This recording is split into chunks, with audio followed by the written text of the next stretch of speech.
puisque cette interview est assez longue, je vous ai mis ici les temps exacts auxquels vous pouvez retrouver chacune des questions, et en barre d'infos, ces temps également avec les questions qui leur correspondent. Donc si vous voulez pas tout regarder, vous pouvez sélectionner ce qui vous intéresse. Bon visionnage! Donc je suis avec Frédéric Jolien, vous êtes un jeune des libéraux radicaux finalement, Oui. et membre du comité d'initiative Nobilag, donc vous êtes le camp pour. Mhm. Vous êtes aussi enseignant, c'est ça? Oui, j'étais enseignant pendant 6 ans, mais là j'ai changé de métier, j'ai fait un master en économie politique. Là je suis en train de rédiger mon master. Bien. Alors pour commencer, on peut dire qu'il y a une dépendance à l'argent public par ces médias-là, les médias publics. Qu'est-ce que vous en pensez de ça? On sait que Alors, c'est une dépendance grave. Euh, si on parle de dépendance, qu'est-ce qu'on entend par là? Non, mais c'est clair qu'actuellement on a un système de financement qui est historique. En fait, il a été installé parce qu'il y a un monopole qui a été installé au début de la Première Guerre mondiale pour s'assurer que l'État avait moyen de donner l'information à la population et aussi pour encadrer, pour éviter la propagande étrangère. Donc c'est un système qui a été mis en place.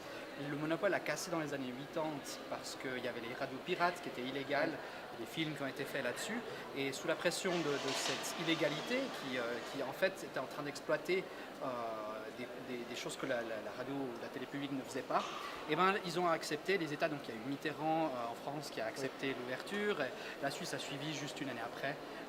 Donc on a un système économique actuel qui est hérité d'une histoire. Et ça ne va plus avec son temps aujourd'hui. Ben, c'est que c'était déjà pas très cohérent à la base, mais après c'est déjà questionnable déjà à la base pourquoi ça a été mis en place comme ça, mais voilà, il y avait des raisons de guerre. Nous on pense que ce système il est injuste de base et on veut le réformer pour transformer effectivement un système de financement obligatoire pour deux canaux en système volontaire comme pour les médias privés qui sont les journaux et les autres chaînes. Et alors cette dépendance, c'est pas plutôt une liberté que de ne pas être contraint par des annonceurs et ainsi pouvoir tester, plutôt expérimenter et devenir pionnier même en tant que média? Alors en l'occurrence actuellement ils ont aussi des annonceurs, hein, la RTS elle a aussi 25% qui est couvert par ça. Il y a plusieurs raisons politiques pourquoi est-ce que il y a certains États du Nord par exemple qui ont complètement qui ne leur donnent pas la possibilité de le faire, toujours pour cette argumentation justement de l'indépendance, mais l'indépendance elle ne se décrète pas par une loi. L'indépendance c'est pas quelque chose qu'on peut simplement dire voilà ce média il est sur piédestal parce qu'on ne le touche pas. Il a forcément celui qui paye actuellement, c'est l'État parce qu'il est le garant du fait que les citoyens sont obligés de le faire. Donc, heureusement, la SSR, en Suisse, on est un des pays les plus libres au niveau de la formation. La politique n'influence pas le contenu de la SSR. Donc là, l'influence est limitée, c'est clair, mais ils ont quand même cette dépendance qui fait qu'ils ne vont pas forcément être aussi critiques envers le pouvoir politique que le serait peut-être quelqu'un qui est indépendant. Mais toujours l'indépendance, c'est pas quelque chose de financement public-privé. Ça dépend de qu'est-ce qu'il y a derrière et de quelle vision du monde on a. Et c'est pas quelque chose qui se décrète. Très bien.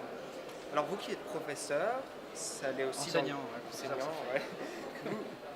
ça allait aussi dans les autres médias publics européens. En fait, la production d'informations peut être aussi ludique par les médias publics suisses et produisent en fait du matériel sérieux pour l'enseignement. En cas de Nobila, comment ces professeurs, ces enseignants, est-ce qu'ils devront se servir à l'étranger pour leur support? Alors actuellement, vers le privé? donc vous parlez justement des supports pour d'éducation. Voilà. C'est quelque chose d'assez nouveau que la SSR fait, qui est intéressant.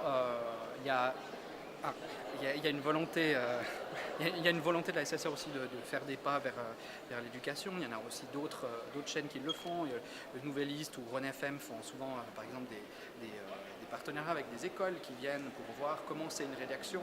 Il y a des classes en Valais, par exemple, qui viennent couvrir, qui proposent des articles. Il y a différents journaux qui le font. Donc c'est pas une obligation de la part du public et c'est pas une impossibilité pour le privé de le faire aussi. D'accord. Alors il y a un certain nombre d'événements qui sont suivis par le public. Comment ils feraient ces événements pour avoir une telle communication qu'ils avaient avant? Actuellement, si on regarde tous les événements publics, les festivals, etc., ils ont besoin effectivement des médias pour divulguer le fait qu'ils sont en train d'organiser un festival, etc. La SSR le fait, les journaux le font, parce que c'est leur mandat, que ce soit un mandat qui soit donné par le public ou bien que ce soit un mandat qui est donné par le citoyen, la présence est la même et je crois que les journaux couvrent aussi les festivals qui se passent dans leur région. Donc le privé pourrait remplacer sans problème. Je pense que les gens ont envie d'être renseignés sur ce qui se passe dans la région et puis on voit que quand ils achètent un abonnement du journal, ils s'attendent à ça. Il y a aussi des financements qui sont faits directement par les médias publics, des financements culturels comme la musique ou le cinéma. Comment ces activités vont trouver de l'argent si la votation passe? Est-ce que c'est à l'étranger ou vers le privé encore? C'est une problématique, c'est qu'en fait on a donné pas mal d'argent à la SSR, puis la SSR après elle choisit de donner des subventions à droite à gauche à qui elle veut, parce qu'elle a les moyens de le faire, mais la question c'est est-ce qu'on veut vraiment que la SSR soit un ministre de la culture? Ils n'ont pas été élus, ils décident pour nous, est-ce que qui décide? Finalement, le citoyen est quand même mis à l'écart, et puis bon, ces festivals se mettent en avant, la SSR nous aide. Oui, mais c'est pas parce que c'est pas parce qu'ils vous aident que le système n'est pas à remettre en question. Donc, pour moi, ces événements et activités pourraient être choisis plus par le citoyen dans leur financement. Oui, et puis s'il y a vraiment une nécessité publique voulue par le législateur d'aider certains festivals pour des raisons X ou Y, il y a toujours la possibilité de le faire, mais de manière ponctuelle, par appel d'offres, comme ça se fait pour construire une route. Les entreprises peuvent se faire concurrence, et puis ou un bureau d'architecte qui fait ça aussi. Et puis là, on peut regarder quel festival est le plus intéressant, puis le législateur, par un groupe, enfin comme ça se fait actuellement, choisit quel festival ils veulent soutenir. D'accord. Il est ajouté dans l'initiative que l'audiovisuel public ne pourra pas être financé non plus par l'impôt ou subventionné. Il serait complètement séparé de l'État. Est-ce que vous imaginez cela avec d'autres institutions qui avaient été enseignants, par exemple l'éducation? Je pense qu'il y a c'est clair que moi, je fais partie d'un mouvement libéral. Donc le mouvement libéral cherche à déterminer quelles sont les limites de l'État, qui remettent en question, et actuellement sur la scène politique, ça se fait très peu. Tout le monde veut avoir son petit truc, son petit cadeau à lui pour soigner son électorat. Il y a peu de gens qui mettent en question, attendez, stop, on a passé un siècle à envoyer des gens au front se faire tuer. Est-ce qu'on doit peut-être réfléchir à quelles sont les limites du pouvoir? Quelle coercition peut avoir le pouvoir sur le citoyen? Et donc moi, là, on fait un travail sur les médias, mais je pense qu'effectivement, pour l'éducation, il y a d'autres modèles. Moi, je défends plutôt un modèle basé sur j'ai en anglais, mais je n'ai pas en français, mais sur les bons d'éducation. Donc ça veut dire qu'on aurait les écoles qui auraient la possibilité de faire leur programme, et puis les gens auraient quelque chose payé par l'État, bien sûr, qui serait solidaire, mais avec une concurrence entre les écoles. Pas l'obligation d'aller dans telle école. On aurait différentes peut-être sortes d'éducation qui seraient proposées. Donc en fait, c'est une nouvelle réflexion qui est lancée d'abord par les médias. Ça, c'est que moi, ça oui, c'est que personnel, d'accord. Ça n'a rien à voir avec le Très comité bien. No Bilag. Mais même si on voit que c'est surtout des jeunes qui défendent cette initiative aujourd'hui, Ouais. est-ce que cette initiative, c'est celle de la jeunesse qui essaie de bousculer un vieux système? Je pense pas. Bon, si on regarde au niveau des sondages, c'est pas significatif le soutien des jeunes. C'est voulu par les médias de mettre ça en avant parce qu'il faut trouver des explications.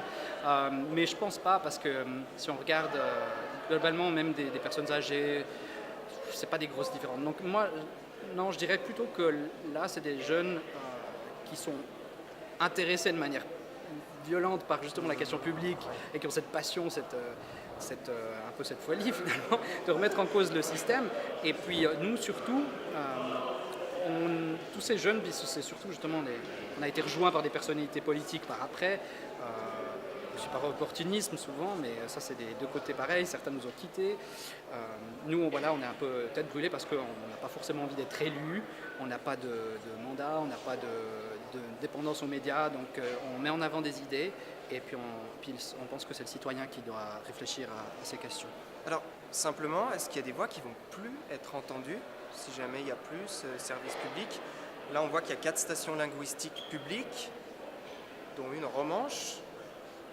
Par principe de solidarité, les fonds engendrés par la redevance du reste du pays leur vont. Si elle disparaissait, cette redevance, comment il ferait? Est-ce qu'il y aurait une manière de préserver cette langue autrement à la télévision? Oui, c'est une bonne question. C'est vrai qu'il y a les médias, par exemple pour les Romanches, qui posent des questions. Donc, est-ce qu'ils vont réussir? Ils vont certainement devoir faire un amaigrissement assez important.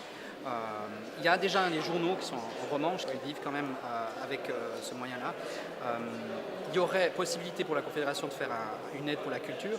Nous, on ne préconise pas ça. On pense que la SSR pourrait garder sa péréquation financière. Ce n'est pas des gros montants pour les romanches. Ils revendiquent justement cette idée suisse, la SSR, cette volonté justement d'assurer pour chaque pôle linguistique la diversité linguistique. Donc je pense que si les gens sont attachés à ce principe-là, ils pourraient continuer à s'abonner à la SSR, et la SSR après pourrait donner, même si c'est moins rentable. Oui. Ce que fait il y a beaucoup d'entreprises privées qui le font. Si on regarde Sunrise, ils mettent des antennes de télécommunications dans des endroits qui sont très peu rentables pour couvrir, mais ça fait partie d'une offre globale. Et puis les gens ont envie d'avoir cette offre globale, même s'il y a des choses moins rentables que d'autres. Donc c'est pas une perte pour l'identité suisse, finalement, je pense que l'identité suisse, elle ne se définit pas par une taxe. Pas par un service public. Non, elle ne se définit pas par ça. Je pense que chacun a sa culture. Il n'y a pas besoin de la diriger, la culture. Elle évolue aussi. Et puis l'identité suisse, c'est avant tout... Pour moi, l'identité suisse, c'est avant tout de respecter le citoyen, cette liberté qu'a le citoyen de choisir. Elle a été fondée un peu sur ce principe-là. C'était le refus de payer les taxes payées par un empereur qui dépensait pour son armée, etc. Les gens ne se sentaient pas concernés. On pense qu'on est une nation de volonté, donc les gens peuvent choisir leurs médias en fonction de ce qu'ils désirent et puis en fonction de ce qu'ils ont comme valeur personnelle. D'accord. Si la votation était acceptée par la population, les concessions publiques audiovisuelles seraient mises aux enchères, finalement. On voit que les médias étrangers sont très présents en Suisse. Ça pourrait être des groupes privés, bien sûr, qui pourraient racheter ces médias, mais aussi des groupes étrangers qui pourraient en faire de l'acquisition. Ce serait dangereux pour... Alors, il faut voir que le système de redevance par mise en chair, c'est quelque chose qui se pratique déjà pour les lignes téléphoniques. En fait, c'est parce qu'on a une nombre d'ondes qui est limitée. Parce qu'on a une radio FM qui a un certain nombre limité. Quand on a mis en place les nouveaux systèmes de technologie, il y a un nombre de chaînes qui est illimité, donc tout ça tombe. C'est actuellement, en fonction de la technologie actuelle, il faut qu'on réponde à ça, qu'on couvre les frais de l'infrastructure. Et ce qui se fait actuellement dans la télécommunication, c'est par enchère, donc on a essayé de le faire de la même manière. D'accord. Est-ce qu'il y a une solidarité qui va s'en aller, finalement? Parce que certains payaient pour d'autres qui pourraient moins payer. Ce service public disparaît. Ceux qui payaient avant pour les autres ne le payeront plus. Comment ça se passera? Alors, la solidarité, déjà, c'est un concept volontaire. C'est quelque chose que l'on fait par soi. Le problème que pose déjà actuellement la répartition, c'est aussi cette vision du roman qui est toujours à mendier à la Suisse allemande. Cette vision qu'on a, je pense que, franchement, ça sépare les régions linguistiques. On a parlé des romans comme les Grecs de la Suisse. Ça ne favorise pas déjà l'union nationale. Ensuite, pour les personnes qui sont à l'assurance individuelle, qui sont en manque de revenus, pour ces gens-là, je pense que ça doit faire partie des choses que l'on vise spécifiquement. Il ne faut pas forcément arrêter tout le monde, mais il faut viser ces personnes-là en particulier et leur offrir l'aide adéquate. Donc il y aurait des aides personnalisées. Ouais. D'accord, pour terminer, cette votation, c'est important en Suisse, mais ça l'est aussi en Europe, parce qu'il y a une crise qui touche actuellement tout l'audiovisuel public. C'est le début en Suisse. Est-ce que vous pensez que ça va continuer en Europe? Alors il y a déjà une chose qui est que les pays européens, surtout les pays germanophones, parce que les pays nordiques, ils ont un système par l'impôt, donc eux, voilà, ils sont moins affectés par les changements technologiques. Mais l'Allemagne, l'Autriche, l'Allemagne aussi, en même temps que nous à peu près, ils ont vu que voilà, les gens achètent plus trop les télés et plus trop les radios, mais ils ont plus qu'Internet, etc. Donc la question c'était comment maintenir le statu quo, comment maintenir ces entreprises. Puis la réflexion qui a été faite, c'était, bon, maintenant on oblige pour tous les ménages. Donc l'Allemagne a mis en place, la Suisse l'a mis en place, elle a fait miroiter une campagne comme si c'était la baisse de la redevance, mais c'était avant tout, cette redevance elle a baissé parce qu'on l'a obligé à tout le monde. Donc c'est la réflexion qui se fait en France, ils voudraient partir aussi sur une obligation de payer pour tout le monde. Donc c'est quelque chose, mais le problème, ça c'est la vue à court terme de la politique, mais à long terme le problème c'est que les journaux migrent aussi sur Internet. Ils commencent à faire de la vidéo aussi sur Internet pour accompagner les journaux. Les télés, quand ils font leurs émissions, vous avez un petit court article sur le site de la SSR, pareil. Et là, il y a une concurrence qui se fait de manière claire. Et la séparation entre les canaux médiatiques n'est plus la même qu'auparavant. Et ça, à moyen, long terme, ça va être un gros problème. Donc ce serait plutôt vers le média global. Il faut se poser la question, est-ce que déjà les journaux actuellement, même en séparant clairement les médias, ils ont ce problème qu'ils font de la concurrence sur les annonceurs, sur la publicité. Souvent, ça a été mis en avant, les journaux se plaignaient justement du fait que malgré la redevance, ils captaient beaucoup de revenus publicitaires. Et les journaux aussi, certains ont demandé carrément d'interdire la publicité à la SSR.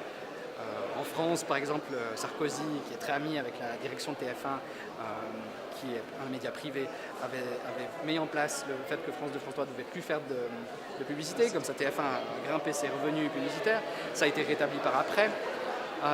Donc voilà, il y a une incohérence globale, il n'y a pas de politique globale, c'est surtout de la politique à courte vue, puis surtout une politique dépend du quatrième pouvoir qui est son moyen médiatique.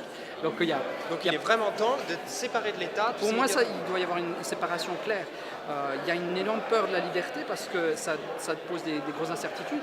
Qui va rester qu'est-ce que les citoyens sont prêts à mettre? Donc nous, quand on a fait nos plans B, nos plans d'entreprise, c'est basé sur des sondages qui sont peut-être questionnables, mais c'est tout ce qu'on avait à disposition. Les gens qui disaient « Ah oui, moi je serais prêt à mettre 200, moi je serais prêt à mettre 300 », c'est quelque chose, c'est un premier business plan, c'est ce qu'on fait quand on lance une entreprise, c'est quand même un peu tâter le terrain. On arrive quand même à 70%. À partir de ces données-là, la SSR garderait quand même 70% de ses revenus. Mais voilà, qu'est-ce qu'elle va devoir enlever? Les autres télérégionales, est-ce qu'elles auront une clientèle similaire? Est-ce que les gens sont intéressés quand même? Il y a plein d'interrogations. Nous, c'est avant tout des questions philosophiques et morales. Mon père est entrepreneur, il a dû mettre les pieds sous la porte cette année. Il doit s'adapter, il a dû trouver une autre entreprise parce que le climat change et le climat médiatique change. Et c'est injuste d'obliger les consommateurs, les citoyens à payer plus alors que les moyens technologiques actuels nous permettent de dépenser moins pour avoir même plus d'informations. Donc cette votation, c'est que le début. Oui, c'est clair. La politique ne s'arrête pas à une votation. Oui. Pour l'Europe. Pour l'Europe et pour la Suisse. Très bien. Merci beaucoup. J'aurais juste une question juste pour revenir un peu sur cet événement-là. On l'a vu dans le public, il y avait de nombreuses personnes qui travaillaient justement à la RTS. Et l'argument qui ressortait souvent, c'était la perte des milliers d'emplois qui se ferait justement au sein de la RTS si l'initiative passait. Qu'est-ce que vous pensez de cet argument? Oui, moi je suis très touché par ces gens de la RTS, etc., qui ont vraiment peur de leur emploi. Moi j'ai aussi un problème, c'est que, comme j'ai dit, dans la vie de tous les jours autour de nous, tout le monde vit dépendant de la volonté des gens. Donc l'épicerie du coin, quand les disquaires ont tous disparu, ils n'ont pas été dans la rue pour demander des subventions, ma foi ils ont dû se reconvertir. Le problème qu'il y a, c'est que quand on a un système politique qui est comme ça dépendant, le changement est difficile à imaginer, on a de la peine, le changement va se faire organiquement, mais de manière un peu plus brutale que se fait un changement technologique sur le marché normal. Donc c'est clair que ça soulève des interrogations, ça soulève des peurs, mais je dirais qu'il n'y a pas de raison qu'il y a certains employés qui doivent être mis sur une piédestale, un peu comme des seigneurs qui prélèvent la dîme au cerf et puis qui revendiquent parce qu'ils protègent la population. Je pense qu'il n'y a personne qui doit mettre sur la piédestale et que tout le monde doit être égaux face à la population qui doit choisir elle-même ce qu'elle veut soutenir ou non. Merci beaucoup. Et maintenant, si tu veux connaître les arguments du camp non à nos blagues, clique sur la vidéo de l'interview de Pascal Critin, le directeur de la RTS. Et abonne-toi. À bientôt!